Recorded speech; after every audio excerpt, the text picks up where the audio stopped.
That White House press briefing we told you about is starting right now as we speak, so let's listen in. Secretary of State Marco Rubio, Defense Secretary Pete Hegseth, CIA Director John Ratcliffe, Homeland Security Secretary Kristi Noem, and Treasury Secretary Scott Bessent.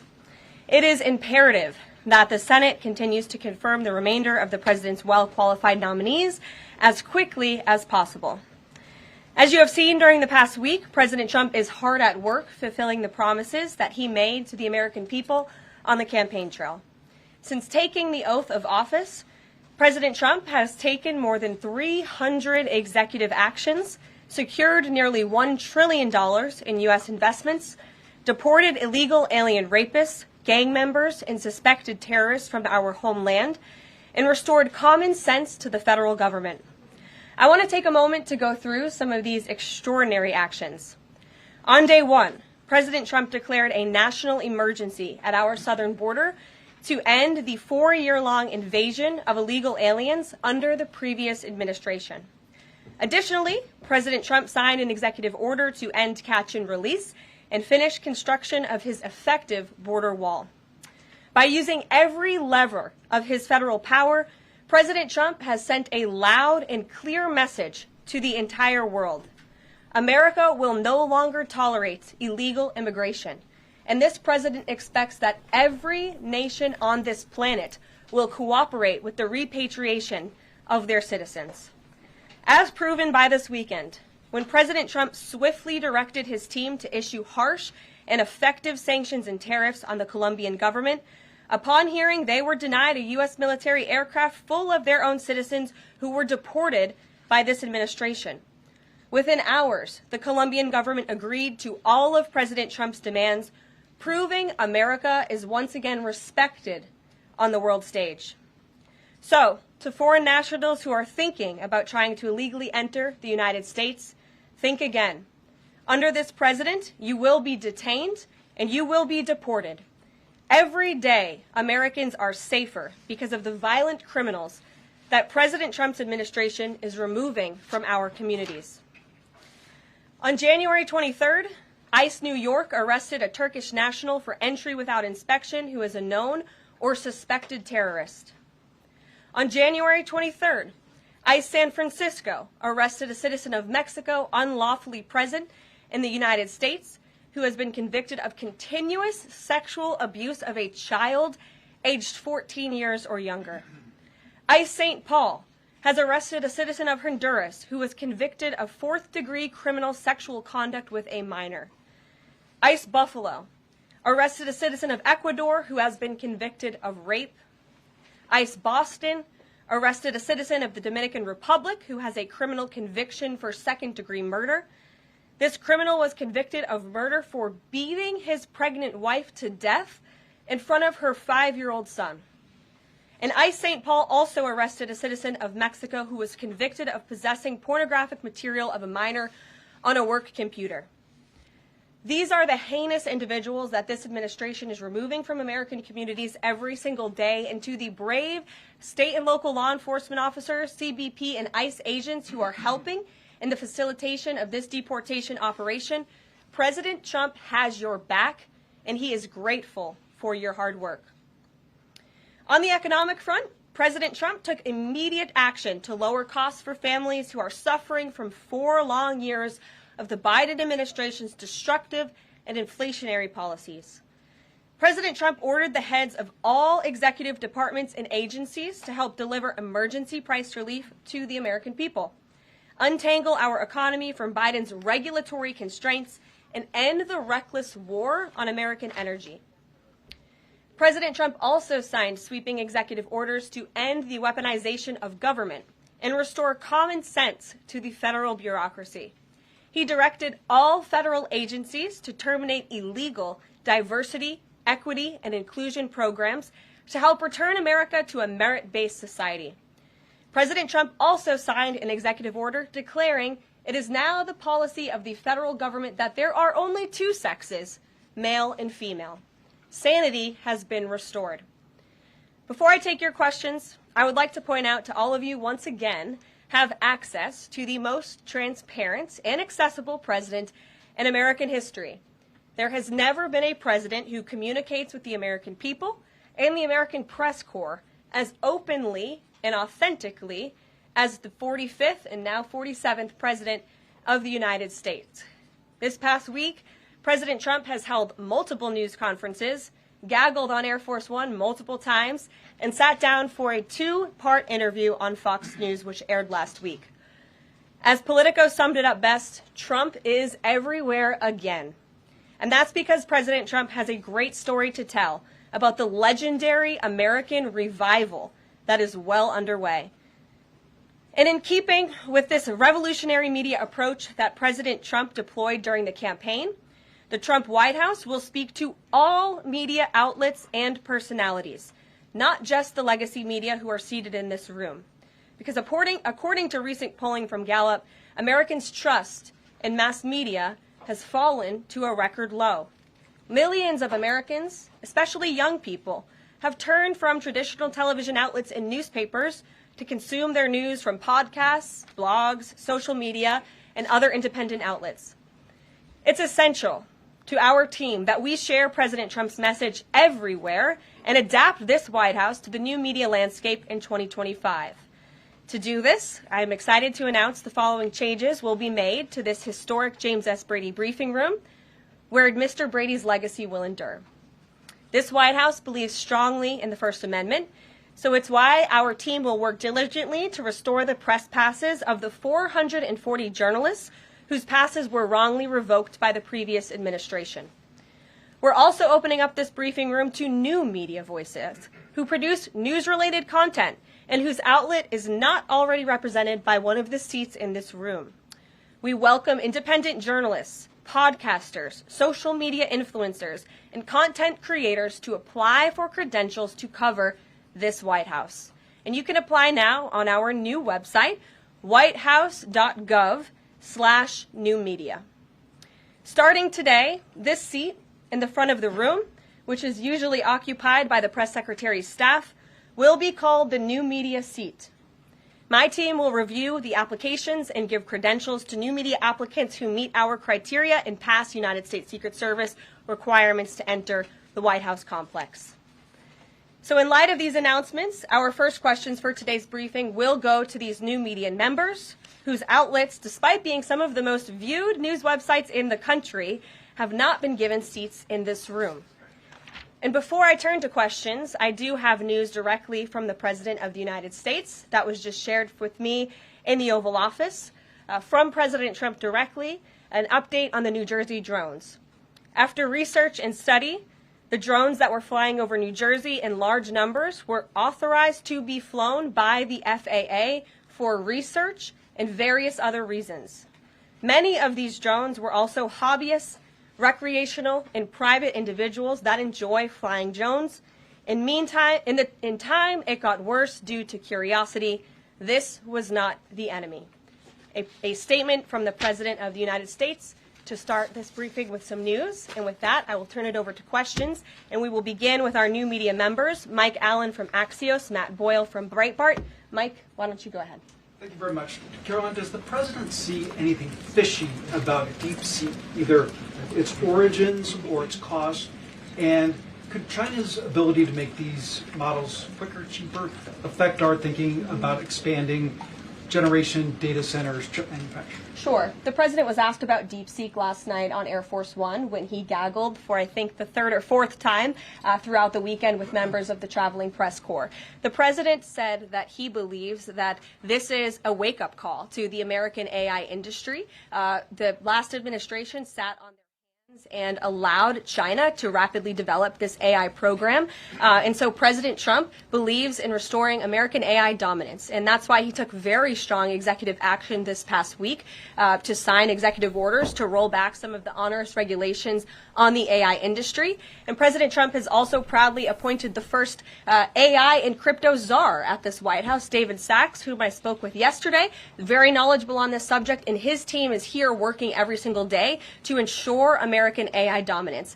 As for the national security implications, I spoke with NSC this morning. They are looking into what those may be, and when I have an update, I will share it with you, Mike. Karoline, you say restore U.S. dominance. Is there a fear that the U.S. either is falling or has fallen behind?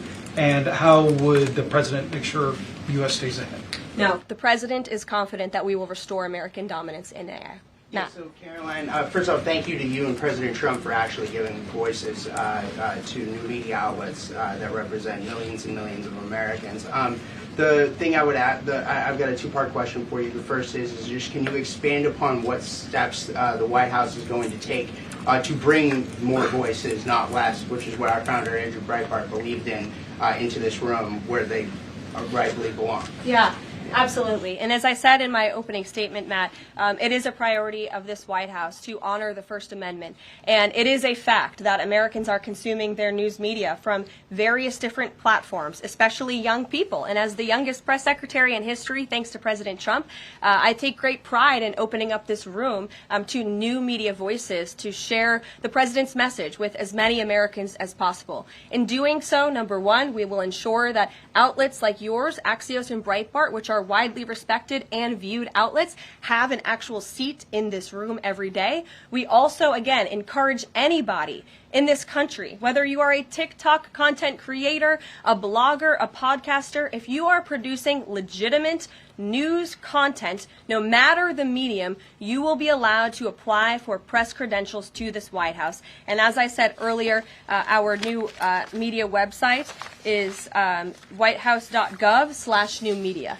And so we encourage people to apply. Again, as long as you are creating news-related content of the day and you're a legitimate independent journalist, you're welcome to cover this White House. And secondly, Caroline, you said you laid out several of the actions that President Trump has taken. Obviously, it's a stark contrast to the previous administration of breakneck speed from President Trump. Can we expect that pace to continue as the first 100 days moves along here and beyond that?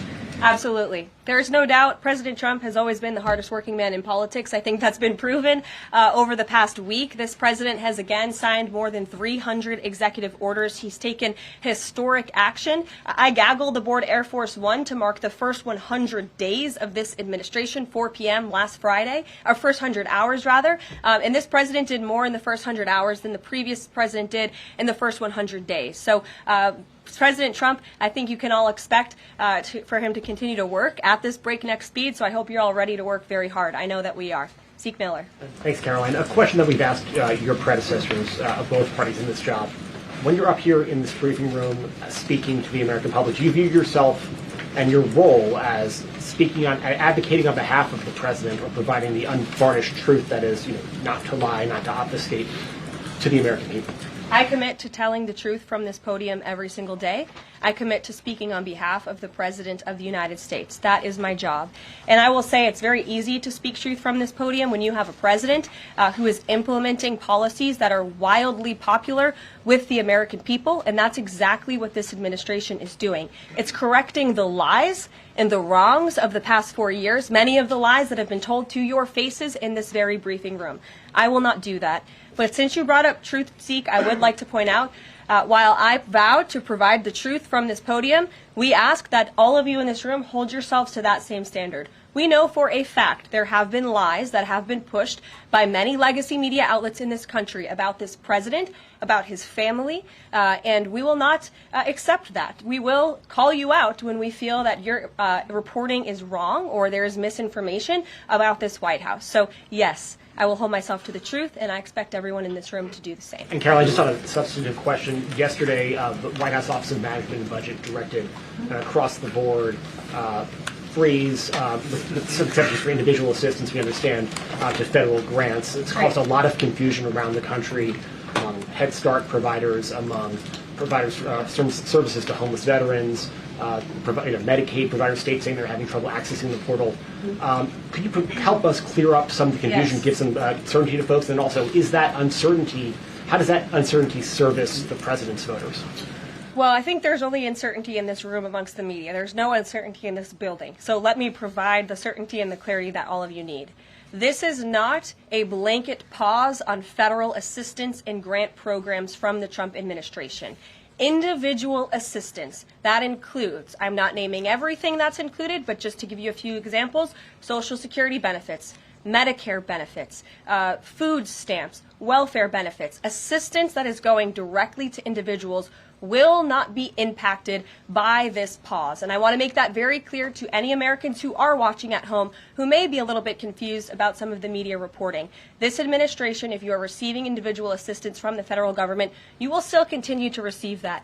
However, it is the responsibility of this president and this administration to be good stewards of taxpayer dollars. That is something that President Trump campaigned on. That's why he has launched DOGE, the Department of Government Efficiency, who is working alongside OMB. And that's why OMB sent out this memo last night, because the president signed an executive order directing OMB to do just this. And the reason for this is to ensure that every penny that is going out the door is not conflicting with the executive orders and actions that this president has taken. So what does this pause mean? It means no more funding for illegal DEI programs. It means no more funding for the Green New scam that has cost American taxpayers tens of billions of dollars. It means no more funding for transgenderism and wokeness across our federal bureaucracy and agencies. No more funding for Green New Deal social engineering policies. Again, people who are receiving individual assistance, you will continue to receive that. And President Trump is looking out for you by issuing this pause because he is being good steward of your taxpayer dollars. Thanks, Caroline. Sure. How long is this pause going to last, and how is the Trump administration recommending that organizations that rely on federal funding make payroll, pay their rent in the meantime? It is a temporary pause, and the Office of Management and Budget is reviewing the federal funding that has been going out the door. Again, not for individual assistance, but for all of these other programs that I mentioned. I also spoke with the incoming director of OMB this morning, and he told me to tell all of you that the line to his office is open for other federal government agencies across the board, and if they feel that programs are necessary and in line with the president's agenda, then the Office of Management and Budget will review those policies. I think this is a very responsible measure. Again, the past 4 years, we've seen the Biden administration spend money like drunken sailors. It's a big reason we've had an inflation crisis in this country, and it's incumbent upon this administration to make sure, again, that every penny is being accounted for honestly. Why impose this pause with so little notice? Why not give organizations more time to plan for the fact that they are about to lose, in some cases, really crucial federal funding, at least for a period of time? There was notice. It was the executive order that the president signed. There's also a freeze on hiring, as you know, a regulatory freeze, and there's also a freeze on foreign aid. And this is, again, incredibly important to ensure that this administration is taking into consideration how hard the American people are working. And their tax dollars actually matter to this administration. You know, just during this pause, DOGE and OMB have actually found that there was $37 million that was about to go out the door to the World Health Organization, which is an organization, as you all know, that President Trump, with the swipe of his pen in that executive order, is no longer wants the United States to be a part of. So that wouldn't be in line with the president's agenda. DOGE and OMB also found that there was about to be 50 million taxpayer dollars that went out the door to fund condoms in Gaza. That is a preposterous waste of taxpayer money. So that's what this pause is focused on, being good stewards of tax dollars. So this doesn't affect Meals on Wheels or Head Start or disaster aid? Again, it does not affect individual assistance that's going to Americans. To follow up on Nancy, do you think there will be a list of who is affected and how much money is affected? How will these contractors and organizations know if they are actually having their funding frozen? And then secondly, if you're willing, can you just clarify, is the end goal of this to essentially challenge Congress or to prove that the president can withhold federal funding? In other words, is this an attempt to pick a fight to prove that he can do this? No, absolutely not. As it says right here in the memo, which I have, and I'd encourage all of you to read it, it says the American people elected President Trump to be the president of the United States and gave him a mandate to increase the impact of every federal dollar. This memo requires federal agencies to identify and review all federal financial assistance programs and supporting activities consistent with the president's policies and requirements. The American people gave President Trump an overwhelming mandate on November 5th, and he's just trying to ensure that the tax money going out the door in this very bankrupt city actually aligns with the will and the priorities of the American people. So will there be a line? Yes. Welcome. You look great. You're doing a great job. You talked about transparency, and some of us in this room know how just transparent President Trump has been the last 5 or 6 years. I think you'll do the same. My question is, do you think this latest incident with the president of Colombia is indicative of the global, powerful respect they have for President Trump moving forward, not only to engage in economic diplomacy with these countries, but also world peace? Absolutely. I'll echo the answer that the president gave on Air Force One last night when he was asked a very similar question by one of your colleagues in the media. This signifies peace through strength is back. And this president will not tolerate illegal immigration into America's interior. And he expects every nation on this planet, again, to cooperate with the repatriation of their citizens who illegally entered into our country and broke America's laws. Won't be tolerated. And as you saw, the Colombian government quickly folded and agreed to all of President Trump's demands. Flights are underway once again. Two questions on deportations, if I may. President Trump had said on the campaign trail that he would deport pro-Hamas students who are here on visas.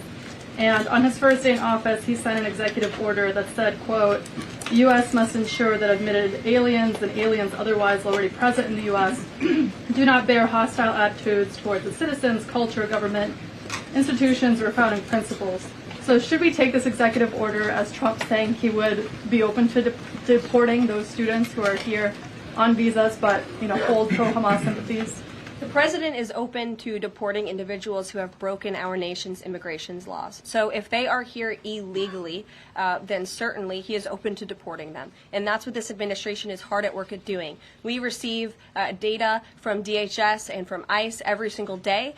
From what we hear on the ground, ICE agents are feeling incredibly empowered right now because they actually have a leader in this building who is supporting them in doing their jobs that they were hired to do, which is to detain, arrest, and deport illegal criminals who have invaded our nation's borders over the past 4 years. That's what the president is committed to seeing. Peter. Just following up on the question on immigration first. President Trump, during the course of the campaign in 2024, said the following about illegal immigration. He said, they're going back home where they belong, and we start with the criminals. There are many, many criminals. NBC News has learned that ICE arrested 1,179 undocumented immigrants on Sunday, but nearly half of them, 566 of the migrants, appear to have no prior criminal record besides entering the country illegally. Is the president still focused exclusively, which is a civil crime, it's not criminal? It's a federal crime.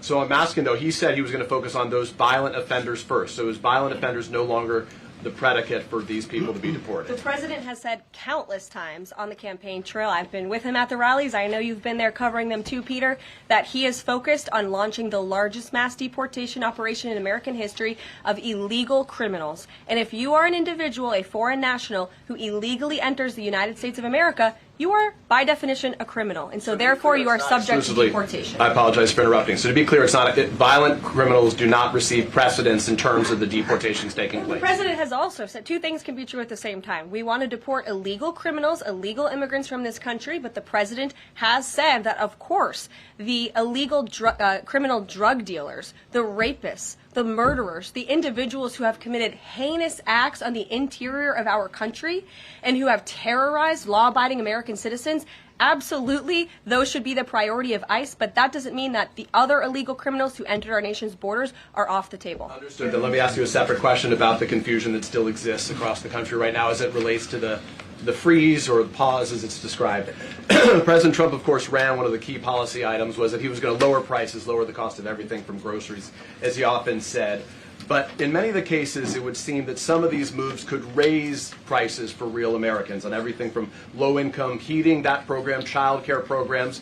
Will nothing that the president's doing here in terms of the freeze in these programs raise prices on ordinary Americans? What particular actions are you referring to that I'm would... referring to LHEAP right now. That's the low-income heating program, for example. We can talk about... There's no clarity, so I could refer to a lot of them. We don't know what they are specifically. Can you tell us that LHEAP is not one of those affected? So you're asking a hypothetical based on programs that you can't even identify. No, I just identified. What I can tell you just to be is clear, since you guys haven't identified, let's do it together just for Americans at home.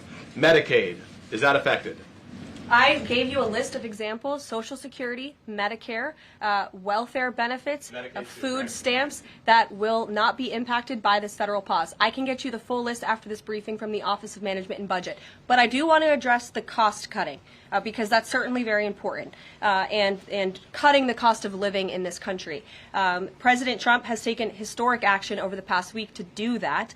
He actually signed a memorandum to deliver emergency price relief for American families, which took a number of actions. I can walk you through those. He also repealed many onerous Biden administration regulations. We know over the past 4 years, American households has been essentially taxed $55,000 in regulations from the previous administration. President Trump, with the swipe of his pen, rescinded those, which will ultimately put more money back in the pockets of the American people.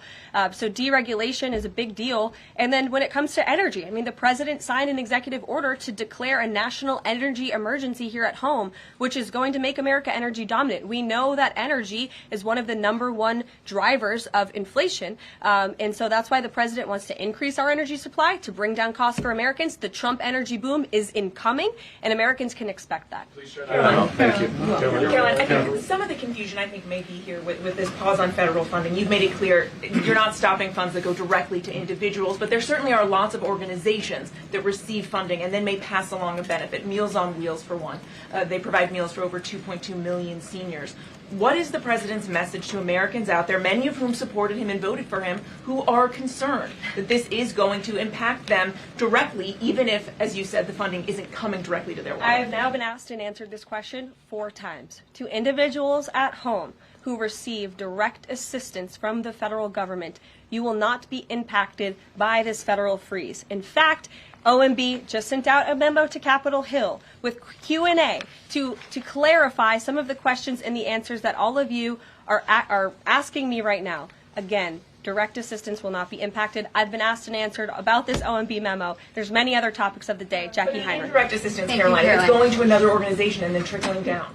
Direct assistance that is in the hands of the American people will not be impacted. Again, as I said to Peter, we will continue to provide that list as it comes to fruition. But OMB right now is focused on analyzing the federal government's spending, which is exactly what the American people elected President Trump to do. And one question on immigration, Caroline, on immigration. Of the 3,500 arrests ICE has made so far since President Trump came back into office, can you just tell us the numbers? How many have a criminal record versus those who are just in the country illegally? All of them, because they illegally broke our nation's laws, and therefore they are criminals as far as this administration goes. I know the last administration didn't see it that way, so it's a big culture shift in our nation to view someone who breaks our immigration laws as a criminal, but that's exactly what they are. You may have one going with the worst first. They all have a criminal record. And welcome to the briefing If they broke our nation's laws, yes, they are criminal. Yes. Thank you. On stripping security details for figures like John Bolton, Pompeo, Brian Hook, Senator Tom Cotton said that he's seen the intelligence and the threat from Iran is real for anyone who played a role in the Soleimani strike. He voiced concern it wouldn't just impact those individuals, but potentially their family, innocent bystanders, friends, anyone who's near them when they're out in public. Is the president open to reconsidering his decision? The president was asked and answered this yesterday, and he was firm in his decision despite some of the comments that you had referenced. And he's made it very clear that he does not believe American taxpayers should fund security details for individuals who have served in the government for the rest of their lives. And there's nothing stopping these individuals that you mentioned from obtaining private security. That's where the president stands on it. I have no updates on that. Is there any concern that this decision might jeopardize the administration's ability to hire the best advisors for these kinds of positions in the future? No, in fact, I've talked to the Presidential Personnel Office, who has told me directly that there is such an influx of resumes for this administration that it's incredibly overwhelming. There is no lack of talent for the Trump administration. Reagan, would he take any responsibility if anything happened to these people? Would he feel at all that his decision was a factor in that? The president was asked and answered this yesterday. I defer you to his comments. Caroline. Reagan, since you're in the back row, I hear you, the back row hasn't gotten much attention in the last 4 years, so I'm happy to answer your question. And I can project. Does the president intend to permanently cut off funding to NGOs that are bringing illegal foreign nationals to the country, such as Catholic charities? I am actually quite certain that the president signed an executive order that did just that, and I can point you to that. More, Caroline. President Trump issued an executive order on increased vetting for refugees in visa applications. Part of that order was considering an outright ban for countries that have deficient screening processes. Has the president considered yet which countries might fall into this category? Are countries like Afghanistan or Syria under consideration for a full ban? Yeah, so the president signed an executive order to streamline the vetting for visa applicants and for illegal immigrants in this country who are coming, of course, from other nations. It also directed the Secretary of State to review the process and make sure that other countries around the world are being completely transparent with our nation and the individuals that they are sending here. And so the Secretary of State has been directed to report back to the president. I haven't seen that report yet. We've only been here for a few days. One, on the freeze in federal funding, who advised the president on the legality of telling government agencies that they don't have to spend money that was already appropriated by Congress? Well, as the OMB memo states, this is certainly within the confines of the law. So White House counsel's office believes that this is within the president's power to do it, and therefore he's doing it. Okay, so they disagree with lawmakers who say that they don't have the power to freeze this funding. Again, I would point you to the language in the memo that clearly states this is within the law. And on what happened on Friday night, the administration fired several inspectors general without giving Congress the 30-day legally required notification that they were being fired. I think only 2 were left at DHS and the DOJ. And then yesterday we saw several prosecutors, I believe 12, fired from the Justice Department who worked on the investigations into the president. As you know, they are career prosecutors, therefore they are afforded civil service protections. How is the administration deciding which laws to follow and which ones to ignore?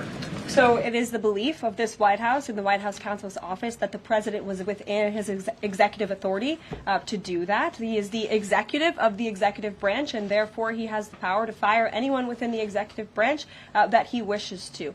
There's also a case that went before the Supreme Court in 2020, Scala Law LLC versus the Customs,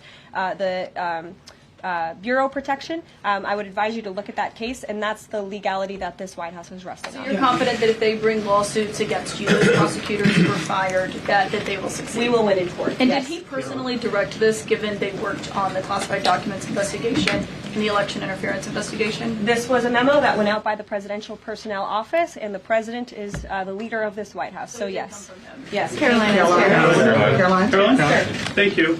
Congrats on your first day behind the podium. Thank you.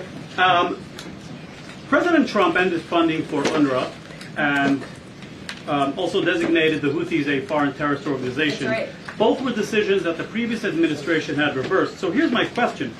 Will there be an investigation into who gave the previous administration this terrible advice? Well, that's a very good point. I haven't heard discussions about such an investigation, but it wouldn't be a bad idea considering that the Houthis certainly are terrorists. They have launched attacks on U.S. naval ships across this world, and so I think it was a very wise move by this administration to redesignate them as a terrorist group, because they are, and I think it was a foolish decision by the previous administration to do so. As for an investigation, I'm not sure about that, but it's not a bad idea. Josh. Thank you for the question. I appreciate it. Can you give us an update on the president's plans for his tariff agenda? He spoke a lot about this yesterday, and there's a couple of dates coming up that he's spoken to. Number one, February 1st, he's alluded to both the potential for tariffs for Canada and Mexico, but also China to take effect on those days. What's he thinking about that? Yeah. Should those countries expect that on the Again, first? he was asked and answered this question this past weekend when he took a lot of questions from the press, and he said that the February 1st date for Canada and Mexico still holds. The China 10% tariff that he also had mused about last Tuesday going into effect on the same day. Yes, the president has said that he is very much still considering that for February 1st. Yesterday he talked also about sectoral tariffs on, for instance, pharmaceuticals as well as semiconductor computer chips. He talked about steel, aluminum, and copper. What's the timeline on those? Is that a similar sort of coming days thing? Yeah, so when the president talked about that in his speech yesterday, that actually wasn't a new announcement. That was within a presidential memorandum that he signed in one of the first days here in the White House on his America First trade agenda. So there's more details on those tariffs in there. As far as a date, I don't have a specific date to read out to you, but the president is committed to implementing tariffs effectively, just like he did in his first term. Finally, he also was asked on the plane when he gaggled about the potential for a universal tariff. He was asked maybe about 2.5%. There was a report about that. He said he wanted much bigger than that. Should we understand that these tariffs would add up?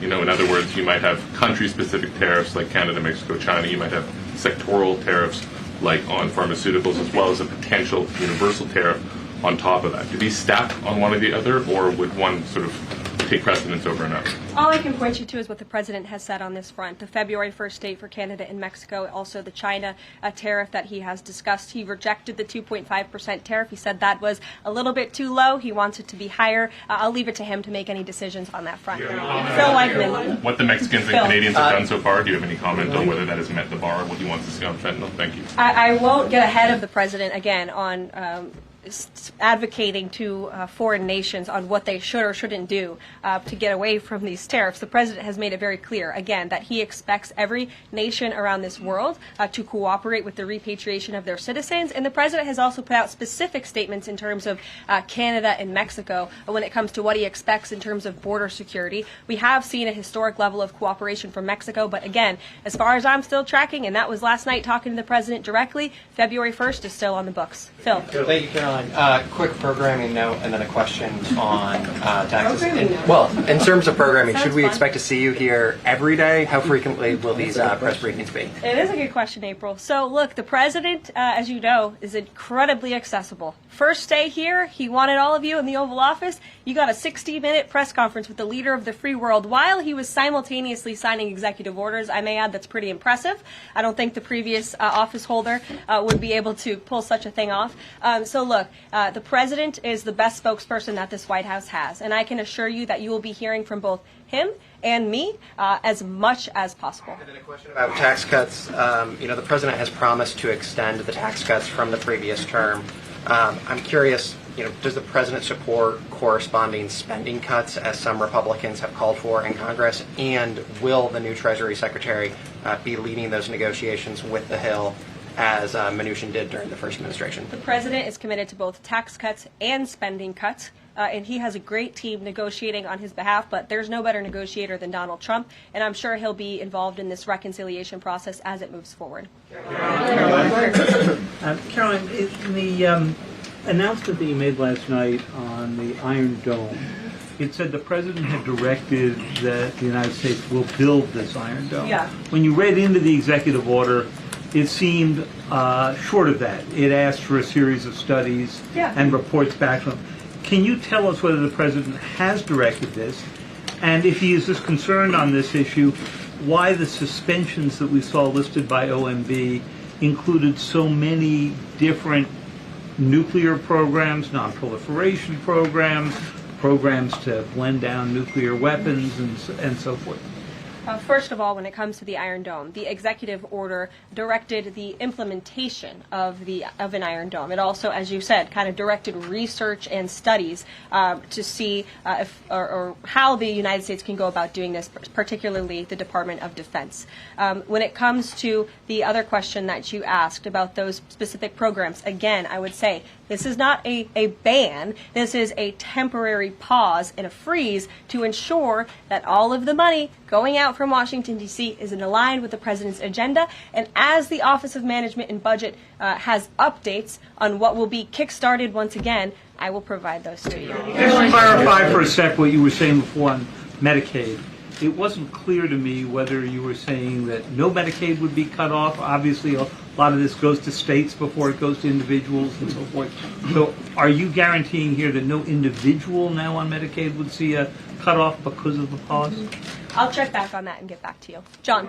Thanks a lot, Caroline. As you know, in the first week that the president was in office, signed an executive order as it relates to birthright citizenship, trying to eliminate that.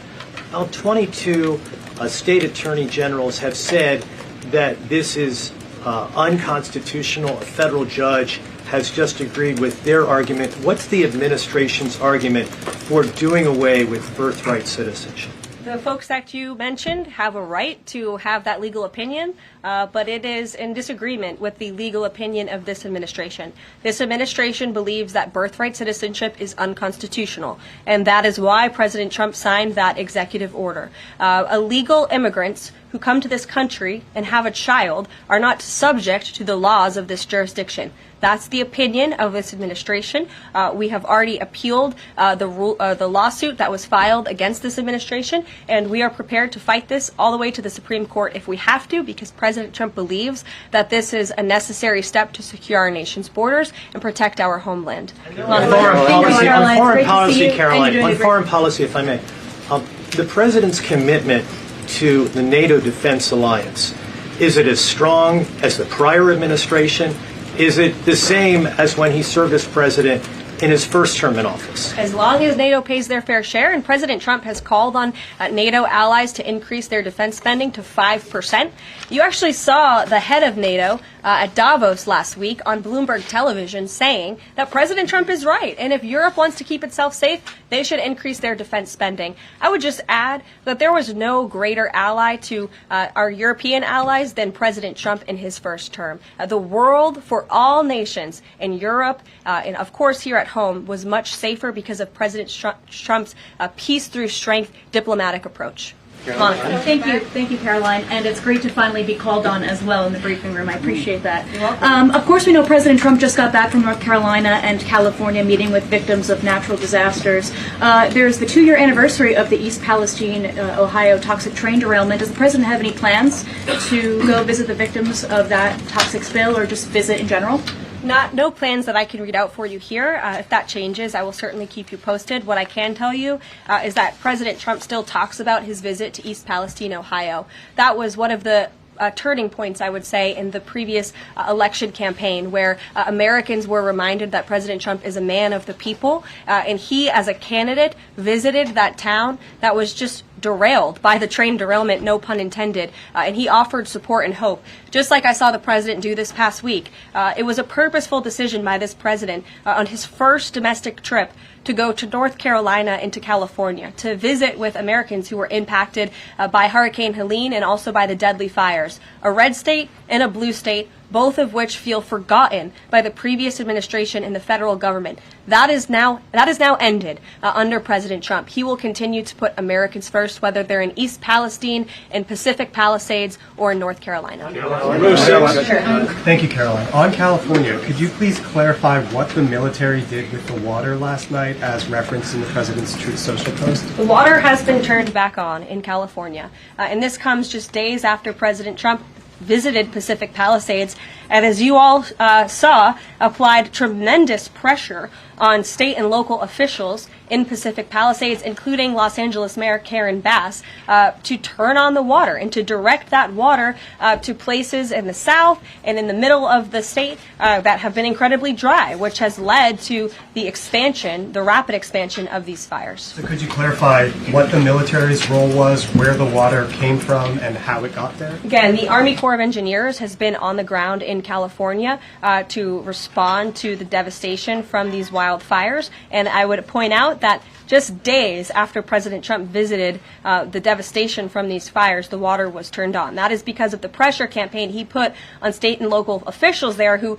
clearly lack all common sense. And I will never forget being at that roundtable with the president last week and hearing the frustration in the voices of Pacific Palisades residents who feel as though their government has just gone insane. Before President Trump showed up on the scene, Karen Bass was telling private property owners that they would have to wait 18 months to access their private property. So this administration, the president and his team that's on the ground in California, Rick Grinnell, who he has designated to oversee this great crisis, it will continue to put pressure on Karen Bass and state and local officials to allow residents to access their properties. This is a huge part of it. These residents want to take part in their own clearing out of their properties. They should be able to do that. It's the United States of America. What happened to our freedom? Clearly it's gone in California, but not anymore under President Trump. April. Caroline, welcome to the briefing room. Thank you. Several questions. One on the pause. Will minority-serving institutions, preferably colleges and universities, have those monies held back temporarily at this moment? Again, I have not seen the entire list because this memo was just sent out. So I will provide you all with updates as we receive them, okay? Also, secondly, when it comes to immigration, there is this southern border focus. What happens to those who've overstayed their visas? That is part of the broken immigration system. In 2023, there was a report by the Biden administration, the Homeland Security Department, that said overstays of visas were 3 times more than usual. Will there be a focus on the overstays for visas as well? If an individual is overstaying their visa, they are therefore an illegal immigrant residing in this country, and they are subject to deportation. And also, yes. Lastly, as we're dealing with anti-DEI, anti-woke efforts, we understand this administration is thinking about celebrating Black History Month. Have you got any word on that? Anything that you can offer to us? As far as I know, this White House certainly still intends to celebrate, and we will continue to celebrate American history and the contributions that all Americans, regardless of race, religion, or creed, have made to our great country, and America is back. Christian Dayton. Thanks, Caroline. Just real quick, you mentioned the inflation executive order the president signed, but egg prices have skyrocketed since President Trump took office, so what specifically is he doing to lower those costs for Americans? Really glad you brought this up, because there is a lot of reporting out there that is putting the onus on this White House for the increased cost of eggs. I would like to point out to each and every one of you that in 2024, when Joe Biden was in the Oval Office, or upstairs in the residence sleeping, I'm not so sure, egg prices increased 65% in this country. We also have seen the cost of everything, not just eggs. Bacon, groceries, gasoline have increased because of the inflationary policies of the last administration. As far as the egg shortage, what's also contributing to that is that the Biden administration in the Department of Agriculture directed the mass killing of more than 100 million chickens, which has led to a lack of chicken supply in this country, therefore a lack of egg supply, which is leading to the shortage. So I will leave you with this point. This is an example of why it's so incredibly important that the Senate moves swiftly to confirm all of President Trump's nominees, including his nominee for the United States Department of Agriculture, Brooke Rollins, who is already speaking with Kevin Hassett, who's leading the economic team here at the White House, on how we can address the egg shortage in this country. As for costs, I laid out the plethora of ways that President Trump has addressed saving costs for the American people over the past week. He looks forward to continuing to doing that in the days ahead. Thank you, guys. One more border question. Are Medicaid portals down in all 50